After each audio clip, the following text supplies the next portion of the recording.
喺之前嘅 Macau City Walk 離島路線，我哋行咗龍環蒲韻、氹仔舊城區同埋路環市區。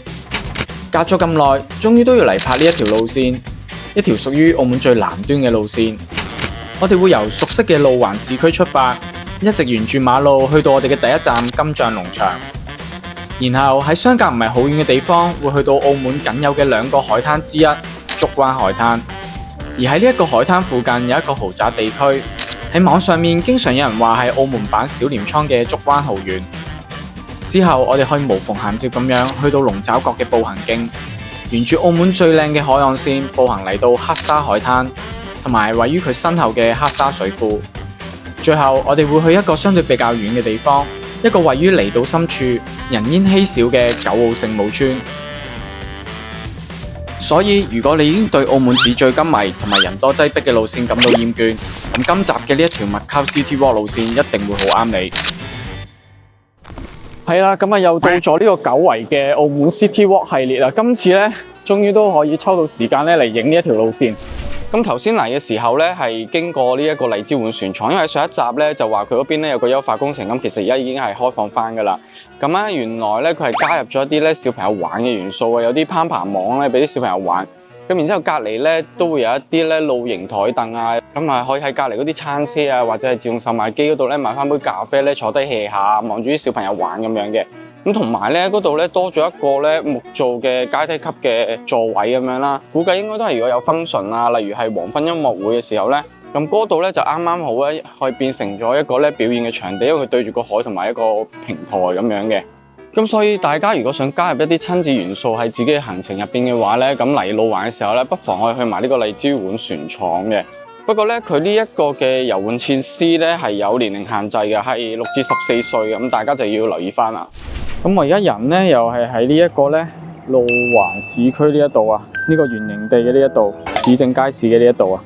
咁今次呢個路線咧就會從呢一個路環市區呢度出發啦。咁啊，大家咧可以認住咧呢一支咧芬達橙嘅一個石像啦。咁然之後咧呢度咧係有個巴士站嘅，呢度有個路牌寫住竹灣馬路嘅，就向住呢一個方向行。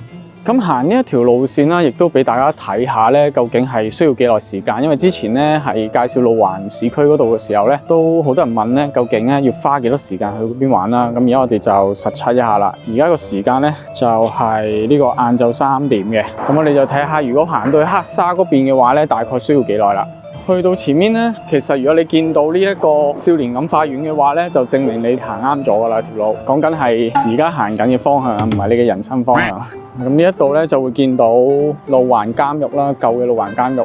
咁咧建議大家咧都係向住咧就係行車方向相反嗰邊去行，因為我睇住啲車嚟啊嘛。咁呢度有條斑馬線咯，我陣間就會過對面行噶啦。咁你見到咧，其實頭先我哋一直嚟啦，都有巴士站嘅。咁所以大家如果以前路環市區你行過啦，咁你啊直接上去黑沙嗰邊嘅方向咧，或者係行我而家接下來介紹嘅路線咧，你都可以咧直接咧搭到嚟呢一度嘅，或者再搭下一個站。同埋咧，如果係中意行山嘅朋友咧，其實呢一度咧沿路咧都有好多一啲行山路線嘅，好似而家咧就經過其中一條啦，就叫做路環石面盤古道嘅。咁如果行呢條路線咧，其實就可以直接咧行到去幾乎黑沙嗰邊嘅，但係呢度咧就比較少行啲嘅，我自己都。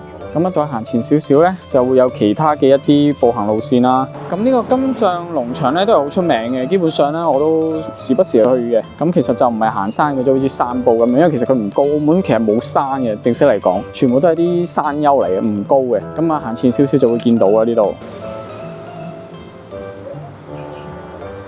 繼續咧沿呢一個路邊行啦。咁而家咧係3月份啦，個天氣咧都仲係好舒服嘅，唔係好熱。咁但係咧就要注意下啲防曬防蚊咯。好似而家呢種天氣就好。咁行到呢一度啦，即係就係從啱啱嗰個步道啦，咁啊行到嚟呢一度咧，真係好快啫，300零米。咁啊見到呢個外牆啦，呢啲鐵絲網咧，咁你就已經嚟到咗下一個咧行山嘅路線嚟嘅。咁呢一度咧就叫金像農場。就係呢一個啦。咁其實呢一個農場咧都係一啲咧市政嘅建設啦，咁就係俾啲人咧去體驗一下咧農場嘅。跟住嗰邊咧就有個牛棚喺度嘅。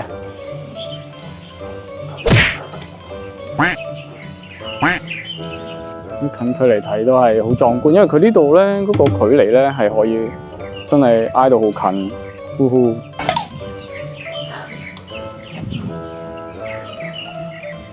呢度仲有麝香豬喎。咁呢一度咧，仲有一個咧就係金像步行徑嘅，即係上去上面啱我所講個山頂上面嘅。咁啊，就係沿路咁一直上去噶啦，唔係好長嘅啫，好快嘅啫，應該大概行10分鐘你都可以上到去一定。咁就會係有一個打卡位嘅，就有呢啲疊石喺度啦，跟住望住成個海嘅。呢條金像步行徑嘅最高處係可以望到竹灣海面一帶嘅景色，上面有好多巨型嘅疊石，可以利用一啲錯位影到一啲懸崖，又或者係海天石洞嘅感覺。所以有好多人會帶埋小朋友行下呢一度，親自登高一下，打下卡，影下相。咁但係因為時間關係咧，我就唔去啦，因為之前都有去過。咁有興趣嘅話咧，有興趣行山嘅朋友咧，你就可以嘗試行下呢條步道啦。咁而家我哋就繼續直行出發去黑沙海灘嗰邊啦。咁繼續行翻出嚟咧，都會見到咧呢度咧，其實佢都係有巴士站喺度嘅，咁所以又係咧可以直接咧坐巴士入嚟嘅。咁喺呢個巴士站嘅隔離咧，就會見到一條斜路落去嘅。咁如果你喺呢條斜路落去嘅話咧，其實你就會去到咧喺澳門地圖下面最南端嘅嗰個點嘅。咁咧佢嗰邊咧有一個咧小紅書比較出名嘅一個打卡位嚟嘅，就係有個心形嘅樹洞嘅。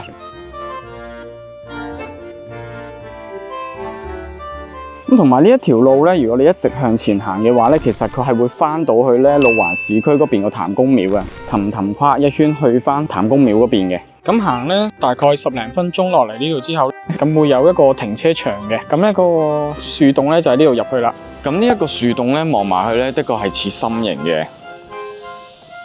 咁再落去咧就會見到一個咧有海嘅地方啦，即係一個海岸嚟嘅。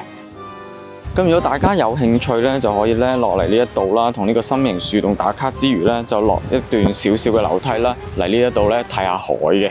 咁呢一度咧，亦都咧就係澳門嘅最南端嚟嘅。咁呢邊咧落到嚟係會有個海關嘅一個更亭喺度嘅。咁呢一度咧就會望到咧有個沙灘嘅。咁呢一度咧就係一陣間要去嘅竹灣沙灘嚟㗎啦。咁落嚟呢一個點咧係得呢一個景點嘅啫。由於佢係順路咧，所以就同大家介紹埋啦。咁而家咧就翻上去咧，行翻我哋嗰條 City Walk 嘅路線。咁啊點樣落嚟咧，就點樣上翻去啦，行翻原路上去。好，咁喺呢一度咧最南點嗰度咧，翻上嚟之後咧，咁我哋繼續行翻我哋條路線啦。咁咧就係會見到一個路牌嘅。就係啱啱講嘅金像農場啦，然之後呢一度咧有一個咧竹灣泳池嘅。咁其實呢條路咧就可以通到落去咧竹灣泳池啦。咁竹灣泳池其實就係竹灣海灘同我哋下一個點要去嘅咧係同一個地方嚟嘅。咁而家咧我哋就行呢一個方向，因為想俾大家睇到咧多一啲嘅路線參考。我哋行條大馬路繼續出發。咁我哋繼續行咧，就會開始見到咧一啲中式嘅外牆啦。呢一度咧，其中一個位係可以落去嘅，可以去到一個咧竹灣嘅沙灘嘅。咁呢個竹灣沙灘咧，係比我哋一陣間去嘅呢個黑沙沙灘咧，佢係細好多嘅。如果係本地人啊，去揸車嘅朋友咧，其實就好中意去嗰度，因為佢哋就可以停到架車喺門口啦。有啲人咧，佢係帶埋一個咧咖啡箱仔，露營咖啡箱仔咧，咁啊坐喺海邊嗰度咧嘆杯啡嘅。咁啊行到咁上下又係見到路牌，其實呢一度咧隔離呢條小徑已經係可以行落去嘅。不過咧，我就想行喺前面嗰度俾大家睇下，再繼續向前行。咁啊由前面嗰度落去啦。咁呢度又係見到啦，有個巴士站，其實就係嗰3條線啦。咁啊相反方向來回循環嘅啫。咁佢呢一度咧，我之前一直冇留意，而家係見到咧有一啲嘅步道嘅，係靚好多嘅。一陣間我哋就會喺前面個轉彎位落去啦。咁啊下面就我所講嗰個竹灣沙灘啦。咁呢度係有間酒店嘅，一陣都會同大家講下，都幾歐式嘅呢個位。咁佢係可以望住成個海景咧，食個下午茶嘅。好，咁我哋都差唔多到落沙灘個位噶啦。咁呢一度咧就都有個凹位，大家見到嗰度都係其中一個咧燒烤場嚟嘅。咁呢個咧佢個名好直接嘅咧，佢就叫竹灣燒烤公園嘅啫。佢係真係專貨燒烤，冇乜特別嘢嘅呢度。再繼續向前行。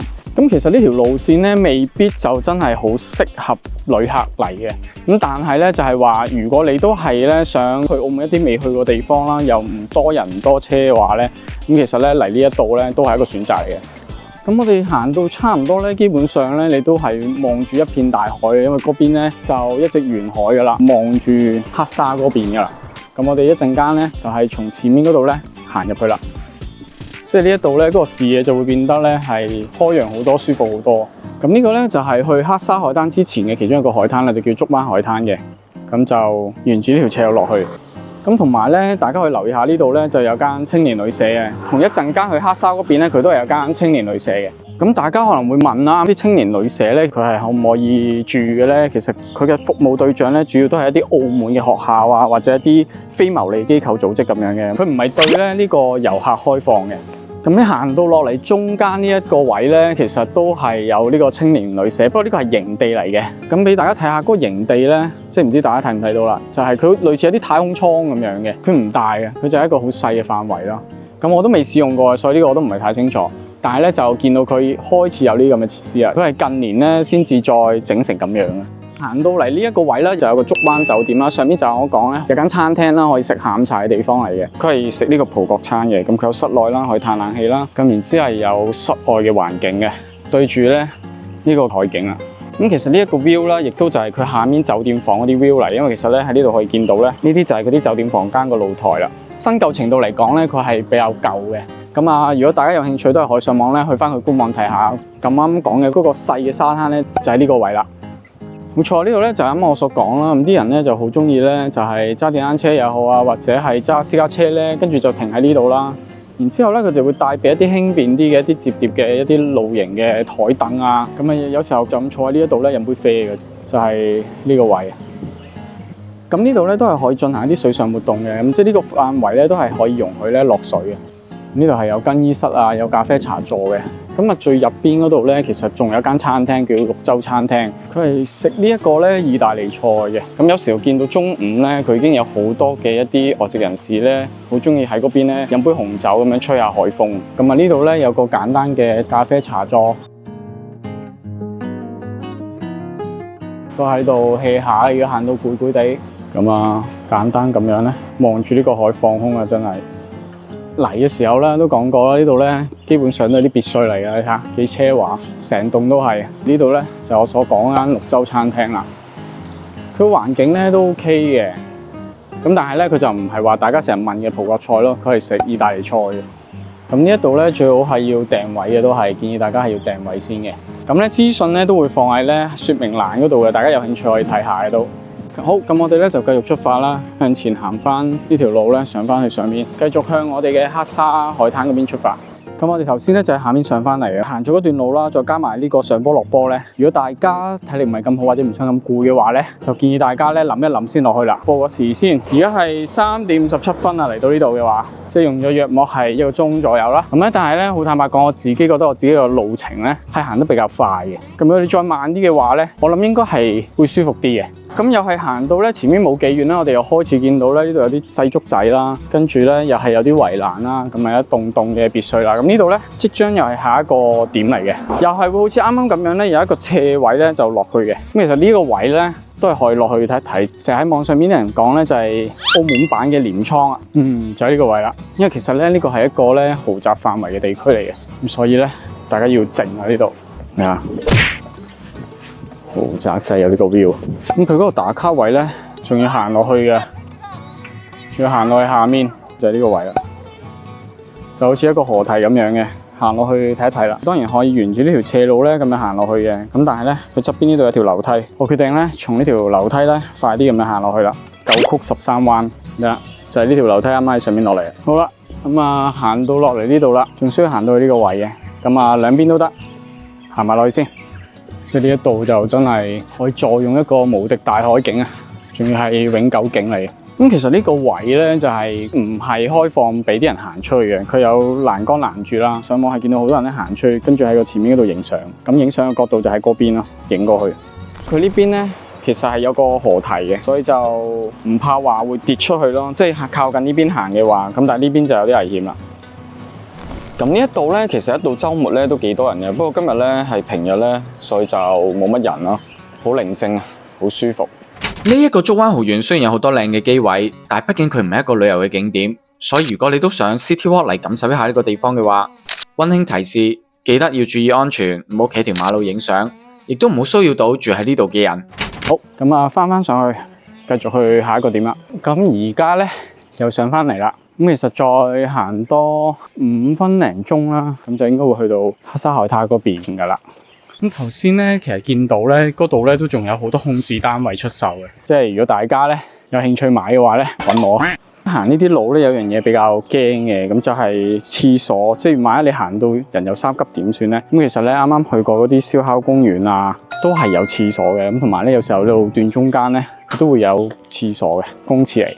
再繼續向前行嘅話咧，可以去到黑沙嗰邊啦。咁但係咧，黑沙其實有個地方咧都係值得去嘅，就係呢個咧龍爪角嗰邊啊。呢一個位咧就啱我哋見到公廁嘅呢個位咧，對出呢一度咧其實就係龍爪角嘅尾嚟嘅。即係如果你由黑沙嗰邊嘅龍爪角開始行嘅話咧，就會由呢度出翻嚟噶啦。咁所以咧，既然係咁嘅話咧，因為其實行過去黑沙中間嗰段路咧都冇乜特別嘅，咁就不如咧試下從呢個尾嗰度咧行翻過去黑沙嗰邊啦。咁佢成個嘅長度咧，約莫就2公里啦，都係嗰句啦。咁大家如果中意行山啊，行下呢啲路徑嘅話咧，咁咧呢個龍爪角咧都係值得一行嘅。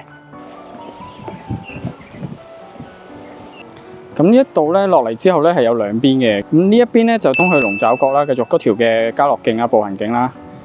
咁然之後呢一邊咧就同大家講一講啦。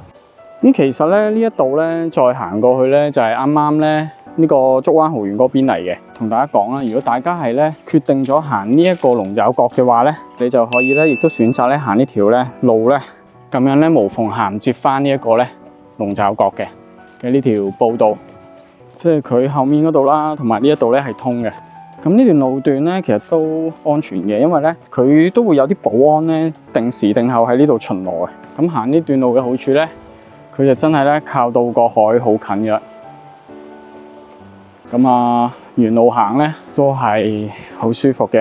如果你哋係行今日所介紹嘅呢一條路線咧，最好咧就換翻對適合嘅鞋。因為頭先咧我都見到咧路中間咧有遇過一啲人嘅，應該係遊客嚟噶啦，都見到佢哋行得好辛苦嘅。其中一個原因咧，我睇到佢哋着嗰對鞋係唔啱嘅。咁呢啲位咧，即係好似一條路咧直接落海咁樣。所以呢度咧，如果較啱個角度嘅話咧，影相應該都唔錯。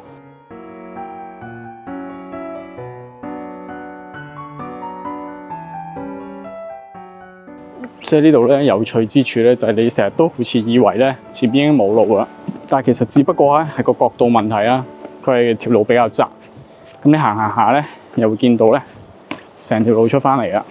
咁呢個龍爪角咧之所以出名咧，就因為咧佢呢一度咧可以一路行呢一度睇到一啲咧異石喺度嘅，成條沿海路徑咧都係一直有呢啲咁樣嘅石頭可以睇到嘅。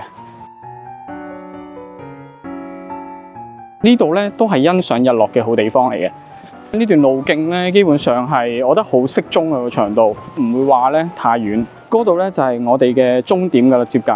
即係如果你見到個亭嘅話，基本上咧已經係行咗呢段路嘅大概2/3噶啦。咁呢度嘅環境，即係呢一個咧龍爪角咧，亦都係澳門8景之一嚟嘅。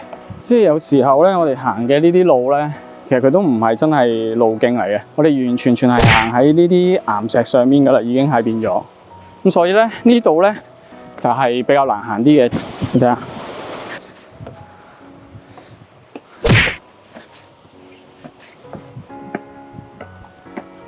好，咁我哋已經行到嚟咧慶海軒呢一度啦。會就係呢度啦，呢度係可以行出去嘅。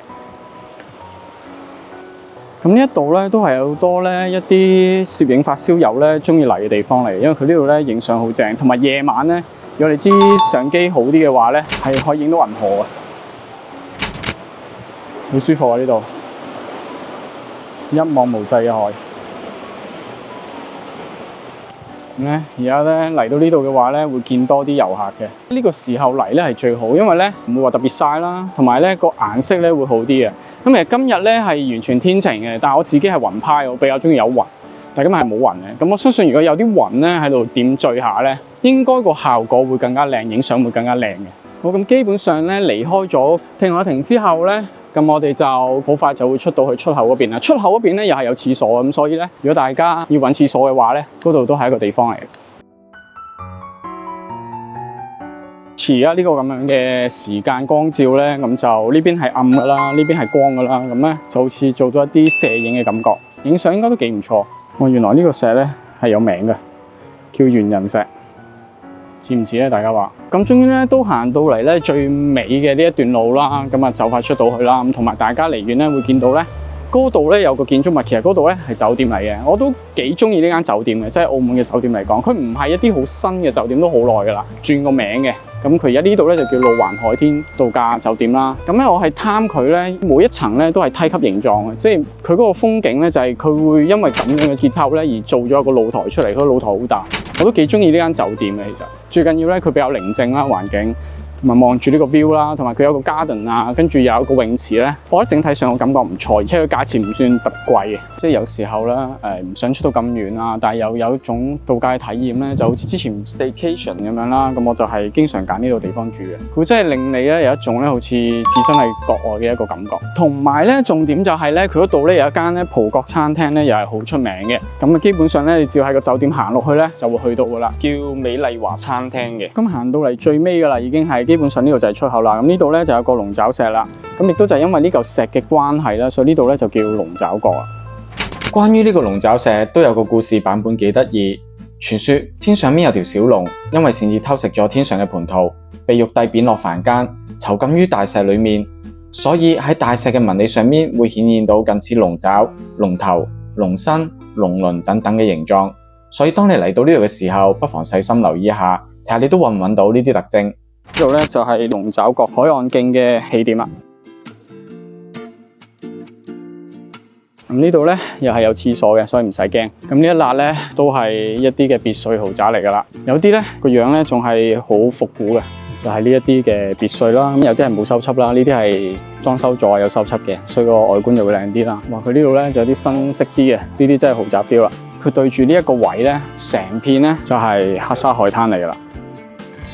大家亦都睇到咧，其實而家沙灘嗰度係唔多人嘅。咁如果係週末嘅話咧，基本上呢度人多好多啦。然之後入邊咧燒烤區咧都會好多人。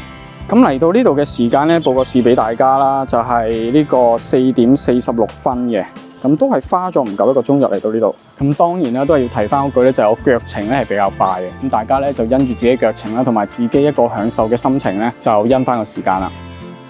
咁行到嚟呢個轉彎位咧，就會見到咧，我啱啱頭先話咧，嗰度有個竹灣嗰邊嘅青年旅社啦，咁呢度有個黑沙嘅青年旅社，都係提過啦，係唔開放俾遊客。基本上咧，你以一個旅行散步嘅方式咧，係好適合行呢一度嘅，即係你已經睇慣咗嗰啲金碧輝煌啊，嗰啲紙醉金迷嘅地方啦，或者你唔想咧喺個市區擠嚟擠去啊，或者根本你就唔係一個咧可以食到好多嘢嘅人，可以嘗試咁多美食嘅話咧，可以行下呢一種 City Walk 休閒模式。嚟到呢一度咧，除咗可以超下散下步啦，亦都可以咧就嘗試下呢啲燒烤檔嘅。咁啊，價錢當然係會貴嘅，比起市區。咁啊，呢度就係嗰個巴士總站啦。無論你入嚟呢個黑沙或者出去呢個黑沙咧，你都要喺呢個總站嗰度搭車嘅。跟住咧，呢度咧都會有一間咧餐廳，叫法蘭道餐廳，都好有歷史噶啦。咁入邊個裝修咧係好復古嘅，即係嗰啲裝修咧，我諗應該從以前啦到而家咧一直都冇變過，因為你會見到佢啲門窗啊、牆身啊，或者佢入邊嘅一啲擺設咧都係好歐陸式風格，而且真係好復古嘅。咁佢入邊咧都好大嘅，有花園啊，有個戶外酒吧咁樣啦，個環境係 OK 嘅。對上嚟嘅嗰一次咧都已經係5-6年前啦。咁對於個食物嘅味道咧係真係冇乜記憶嘅，但係對於個環境啊，對於個餐廳環境嘅氛圍咧，我就好有記憶啦。咁一陣間咧都會介紹咧喺呢一邊嘅另一間嘅葡國餐廳啦。咁嗰間咧就反而我經常去嘅，就叫美麗華餐廳，啱啱有提過嘅。餐廳咧就係喺兩邊樹嘅中間有個窿仔咁樣，幾隱蔽下。佢就喺呢個巴士總站對出嘅啫。咁喺啱啱法蘭道餐廳行出嚟冇幾遠咧，就嚟到咧沙灘呢一度啦。咁我諗大家都好好奇啦，咁究竟其實黑沙嘅沙係咪黑色嘅？咁由於黑沙呢一度啦，水土流失得好犀利嘅，咁所以咧其實咧呢度咧本身咧啲沙係真係黑色嘅，成片都係黑色，同埋嗰個海岸線咧係再往外面咧推出啲嘅。咁但係真係咧水土流失得太犀利嘅，咁所以有關嘅部門咧就喺上面咧再冚咗一層咧新嘅沙上去，咁所以睇到咧而家就係上面嗰層咧係比較淺色嘅呢一啲嘅沙啦，去到岸邊嗰邊咧先係嗰啲黑沙咯，兩節色嘅。咁尤其係咧當嗰啲沙如果濕到水嘅話咧，佢會顯得更加黑嘅。好犀利啊！咁呢一度咧最出名嘅活動就係嚟呢一度咧燒烤嘅，就係呢個啦。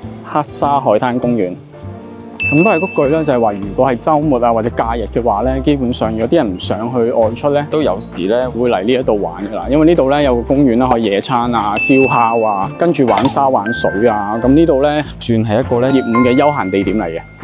咁呢度嘅設備咧都好齊全、好乾淨啊。正如我之前話齋，其實澳門好多嘅一啲公廁已經美化到咧，除咗係乾淨之外咧，仲係好靚添，有啲廁所整得。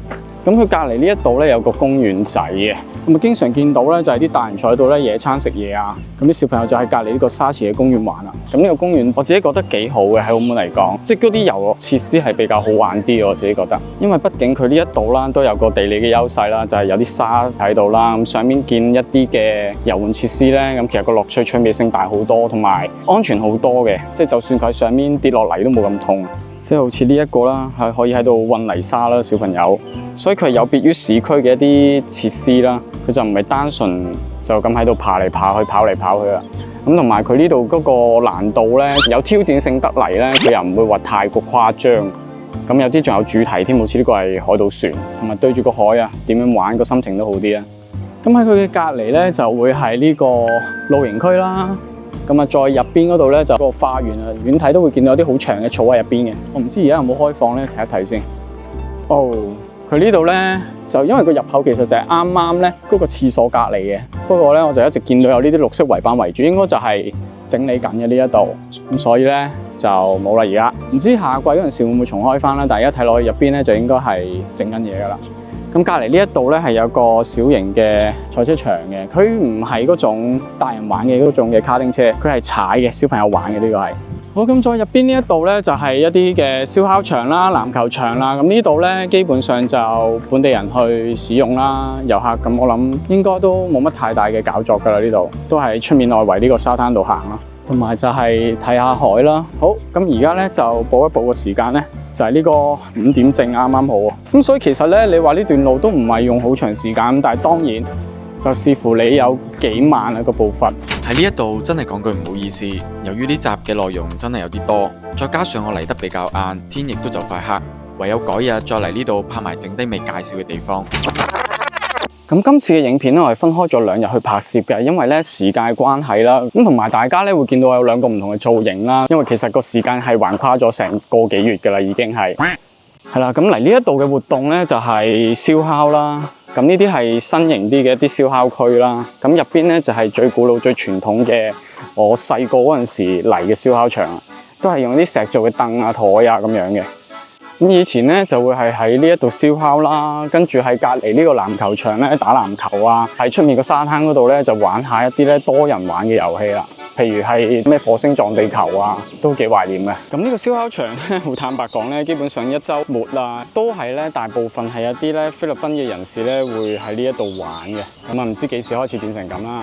咁當然咧，如果你係預着一啲特別節日啊，譬如中秋咧嗰啲日子嘅話咧，咁呢一度咧就以前係難啲嘅，而家就容易啲啊，因為多咗個新區嘛。咁如果你係遊客嘅話咧，我諗最多就係喺出面嗰啲公園啊，喺呢一啲嘅沙灘上面玩啊，吹下海風啊，睇下海啊，咁樣其實就已經係幾寫意㗎啦。係咁，仲有咧就係呢一個沙灘咧，每年咧都會有一個咧由政府同博企所舉辦嘅一個沙灘音樂會啊。場面咧都幾熱鬧嘅，有音樂啊、市集啊、咖啡美食咁樣嘅。不過咧每年咧舉辦嗰個時間好似會有啲唔同，唔係固定嘅。咁大家咧就可能要去翻佢音樂會嘅官方 channel 咧睇一睇，留意一下啦。咁接住落嚟嘅咧，唔好行翻回頭路啦。咁啊教大家咧有一條路咧就上去我哋下一個要去嘅地方咧，就係呢個黑沙水庫嘅。咁就咧會係喺呢一個燒烤場咧後面咧會有條路咧上去嘅。咁大家只要揾到咧呢一條咧冇乜水嘅溪仔咧，咁啊跟住呢一度咧向上面行咧就會見到一條路啦。係啦，咁你就行到最尾咧呢條溪啦，咁啊沿住呢條溪咧上面行就得噶啦。咁就會有條石仔路嘅。咁呢個一直沿住上面行嘅話咧，就會出到去嗰條大馬路啦。咁其實就會節省咗好多路程嘅。如果你再按翻啱啱咧公園門口嗰度咧翻去嘅話咧，你等同於咧就係走咗重複嘅路啦。好啦，就係頭先嗰個樓梯上嚟啦，咁就會嚟到咧馬路呢一度。我哋去嘅嗰個黑沙水庫公園咧，就係喺對面馬路嘅。佢門口都係有巴士站，都係再強調一句啦，因為今集所介紹嘅嘢咧，真係體力需求都好大嘅，即係無謂玩到咁攰啦。咁所以如果你係覺得有啲點係要去嘅，你就可以跳點玩，你唔使每個點去嘅。咁同埋可以善用下交通工具啊。今集嘅 City Walk 就係呢一度啦。咁呢邊咧又係燒烤區嚟嘅，見到已經有啲人喺度燒緊烤啦。咁我哋要行嘅嗰度咧，就係上條斜坡再上去嘅。佢上面咧係有一個咧滑草場嘅，又係一啲親子項目嚟嘅，大家可以參考下。咁好似今日嘅呢個路線咧，如果大家咧叫我俾啲建議嘅話咧，其實好簡單嘅個諗法就係，如果你係喺呢個路環或者氹仔咧住多晚嘅話咧，你就可以去晒今日我所行嘅地方嘅。咁又或者咧，你係親子主題嘅話咧，你好直接就揀一啲有親子活動嘅地方去就得啦。就係呢個啦，黑沙水庫嘅滑草場。呢個公仔咧，佢令我諗起以前70、80年代好舊式嗰啲公仔，即係嗰啲康樂棋啊，嗰啲畫工就會喺嗰陣時會見到啊。咁其實上面咧呢條山路咧，亦都可以連接到嗰個石面盤古道嘅，所以其實咧係四通八達嘅呢度。咁滑草場嗰個位置咧就係呢一度啦。咁呢度咧唔係好高嘅啫，就一個緩緩嘅一個滑坡啦，咁就上落去嘅。咁而家我嚟嘅時間咧就冇開放啦，我睇下呢度有冇牌啊，或者係有啲公告先。咁係每年嘅5月至10月嘅原來。咁啊資訊喺呢度啦。咁呢個就係個時間表啦，大家可以參考一下。咁以前咧呢一度咧可以行過去嘅，咁嗰邊咧就會望住一個好靚嘅水庫啦。咁但係而家呢度咧係暫停開放嘅。咁啱啱嗰條路就封咗啦。咁其實呢一度咧上去咧，其實有個花園咧，以前呢度係喺疫情嗰陣時我好記得，就係咧佢會有啲主題嘅花卉展啦。以前有向日葵嗰陣時，我覺得呢度係好靚，即係澳門好少有呢個地方可以做到啲咁嘅展覽。呢度咧而家就剩翻一片草原啦，咩都冇啦。真係有啲可惜。咁要行嗰個水庫咧，啱啱嗰條路咧唔係唯一嘅路嚟嘅。繼續向前走咧，都會有另外一條橋嘅，有啲挑戰性嘅，即係有啲畏高嘅人士，我諗呢度就有啲心理準備啦要。咁亦都見到咧，有人係用航拍影過呢一度咧係好靚。不過澳門都唔係立亂可以用到航拍啦，就係呢條啦，鋼索嘅橋。你而家見到咧呢個水庫嘅水咧好似少咗，但係你見到啲水咧係好靚嘅隻色，幾靚嘅。如果係行山散步嘅話，真係幾靚。下面嗰啲公眾設施咧已經停晒，得翻啲台凳咧俾人坐下咁樣。咁呢條橋咧，如果一個人行嘅時候咧，佢都係有輕微嘅搖晃啦。但係如果多人行嘅時候咧，都真係幾挫下呢度。有啲人就會好驚。咁行呢啲地方啦，除咗廁所之外啦，咁其實咧就係呢啲嘅售賣機都會揾到嘅，好方便。即係尤其喺夏天啊，你諗下呢度荒山野嶺附近冇便利店啊，即係就算有都要行到好遠噶嘛。咁所以呢啲咁嘅售賣機真係救命。咁落翻嚟馬路嘅呢一度啦，咁呢度就係我哋啱啱去過嘅呢個黑沙水庫公園啦。咁對面落翻去咧就係黑沙海灘啦。咁啊再繼續向前行嘅話咧，就會去到嗰個我所講嘅路環海天酒店啦，同埋就係嗰個美麗華餐廳，即係食葡國菜嗰度啦。咁而家咧，我哋就繼續咧行過去呢一個咧美麗華餐廳嗰邊啦。咁喺呢個點咧行過去美麗華餐廳啦，即係路環海天酒店嗰邊咧，都有一段距離嘅。約莫咧都係需要10幾分鐘嘅時間先可以過到去嗰邊。呢度嘅環境咧好靚，因為對住個沙灘啦。咁其實隔離咧就係啱啱講路環海天酒店啦。咁所以行過嚟咧都係好方便嘅。就係呢間啦，美麗華餐廳。咁呢一間美麗華餐廳咧，反而我係嚟得比較多嘅，因為咧佢遠離市區啦，咁啊行出去咧就去到黑沙海灘嘅啦，都幾舒服嘅。咁個價錢咧都係有少少高啦，不過佢個菜嘅份量咧都係有翻咁上下。多人食嘅話咧，咁就會幾抵嘅。咁食物方面咧，我會比較推薦咧佢哋嘅呢個炒蜆啦。咁無論佢係廚師炒蜆啊，又或者係白酒炒蜆咧，我都覺得好正啊。重點咧就係佢嗰個汁啊，係好惹味嘅。咁如果攞佢嚟咧點下咧，一開頭嗰個餐包咧係非常之正嘅。咁呢間餐廳咧，我中意食嘅嘢啦，除咗係嗰啲例牌嘅燒烤嘢啦，咁其實我係中意食八爪魚嘅，尤其係佢嗰個八爪魚沙律，酸酸甜甜好開胃嘅。咁同埋咧就係如果你唔係好中意食馬介休嘅朋友咧，其實可以試下佢嗰個薯絲炒馬介休嘅，因為咧佢啲薯絲加埋蛋香咧係會令到嗰啲馬介休咧香口好多啊！就連咧我一個唔食馬介休嘅朋友咧，佢都接受到呢個餸，咁所以大家咧可以試一試嘅，不妨。咁至於佢呢一度嘅葡式燒乳豬咧，其實我一直都未試過啊，但係咧見到網上面都有好多好評啦，咁應該都係唔錯，大家可以試下。跟住落嚟就到咗我哋行程嘅最後一站，我哋會去一個位於離島深處、渺無人煙、比較小眾嘅一個景點——九澳聖母村。由於佢嘅位置係距離啱啱頭先所介紹嘅景點有啲遠，而途中亦都冇其他特別嘅景點，再加上路中間經常都會有大型嘅泥頭車或者火車經過，所以最後嘅呢一個點，我決定揸車入嚟。而如果你係遊客，我都會建議你乘坐巴士嚟呢一度。好，咁最後一個地點咧就係呢個咧九澳聖母村啦。咁呢度咧因為點對點嚟講咧都係比較遠嘅。如果上嚟呢個地點嘅話咧，可以 pass 一下，唔好用行嘅，咁就咧搭巴士形式過嚟啦。咁呢個九澳聖母村咧，其實佢以前咧就係一個咧麻風病院嚟嘅。呢啲房間咧就係一啲咧麻風病人嘅宿舍啦。而家咧都變成咗啲展覽館嘅。不過咧，而家呢個時間就冇開放。之前入過嚟呢度睇咧，佢係會有以前譬如一啲病床啊設施咧喺入邊俾人參觀。咁而家呢個時間咧就係日落啦，都係顏色好靚嘅，因為咧佢本身呢啲建築物咧外牆嘅顏色都好鮮豔嘅。咁咧呢間屋仔比較特別啲嘅，係會成為咗一啲咧結婚人士咧過嚟影婚紗相嘅場地嚟嘅。因為呢間屋仔個頂上面咧佢係有棵樹嘅，其實嗰一棵樹咧就依住呢個建築嘅外牆咧咁樣去生長，所以就形成咗一個比較特別嘅畫面啦。跟住咧行到最入邊咧會見到有間咧教堂嘅。咁佢就係七府聖母堂。咁啊，好天嘅時候咧，佢係另外一個感覺嚟嘅，又係個氛圍會開心好多。咁但係當黃昏啊，又或者天色比較暗嘅時候咧，呢一度咧就會有種比較憂傷嘅感覺。以前咧喺呢一個抗生素仲未面世嘅時候啦，處理麻風病人嘅唯一嘅辦法咧就係進行呢個隔離治療。咁所以咧呢個九澳聖母村咧就係呢啲麻風病人嘅最後一片樂土。咁呢間教堂咧，我自己覺得係幾有特色嘅，因為咧佢係成個咧幾何圖案嚟嘅，就係三角形嘅結構啦。咁然之後佢好似帳幕咁樣啊，同埋留意一下咧，就係佢上面呢一度咧係分咗7格嘅成間教堂，1、2、3、4、5、6、7。咁所以其實成個建築結構啦，都係咧有呢一個象徵喺度嘅。咁跟住咧，佢呢一度咧會有個疏雨嘅系統嘅，即係當落雨嘅時候啦，咁其實咧呢啲柱咧係有作用嘅。佢就會沿住呢啲咁樣嘅位置咧流落嚟啊。咁入邊咧而家咧就係唔開放嘅。咁啊平時咧會開放嘅，即係大家如果係開放嘅時候可以入去參觀下嘅。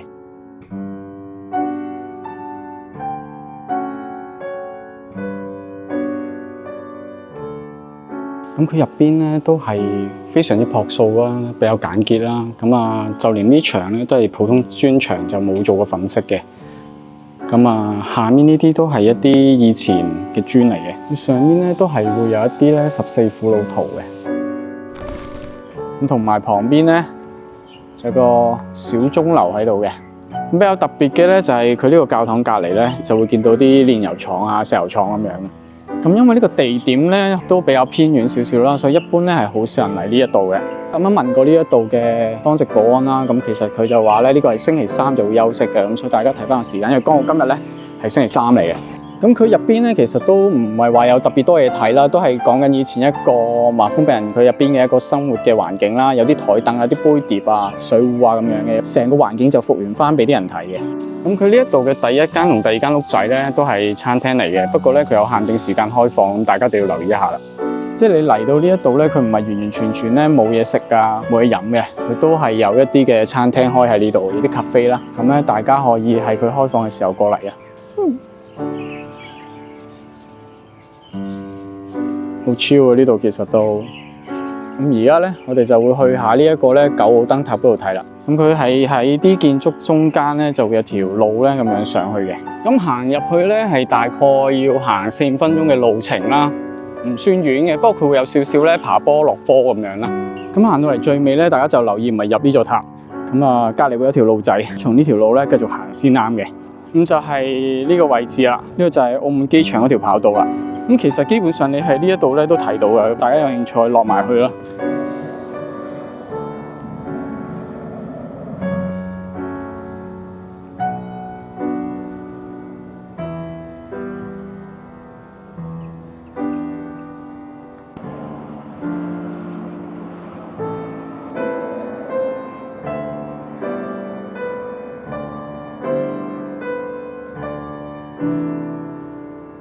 咁對面咧，如果天氣好嘅時候咧，應該係會見到大嶼山。而家就係隱隱約約有個輪廓咯。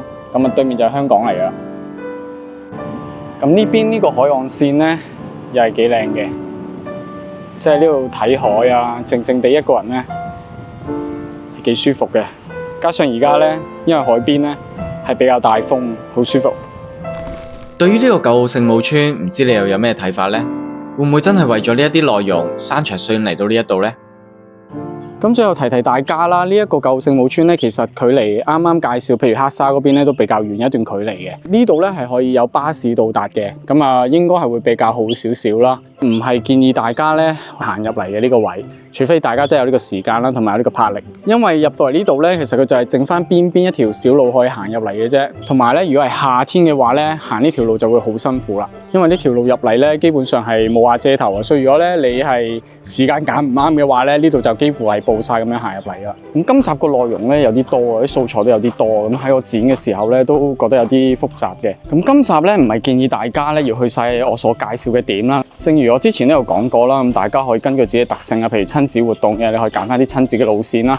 咁樣佢自己可以去做翻一個組合嘅，就算有啲地方去唔成都唔緊要嘅，你哋可以下次咧再去規劃啦，又或者咧睇我條片就當去咗，都係一種方法嚟。今集嘅內容分享咧就到呢一度啦，大家記得 like 啦，同埋下面留言俾我，分享一下咧你對今集嘅睇法。咁亦都咧歡迎大家可以 share 呢條片出去嘅，因為咁樣咧係可以有助於咧我條片咧快啲咁樣做到推送。呢一啲咧都係咧對於我創作嚟講嘅一個原動力嚟嘅。咁我哋下集見，期待咧我哋下一次嘅澳門 City Walk 啦，拜拜。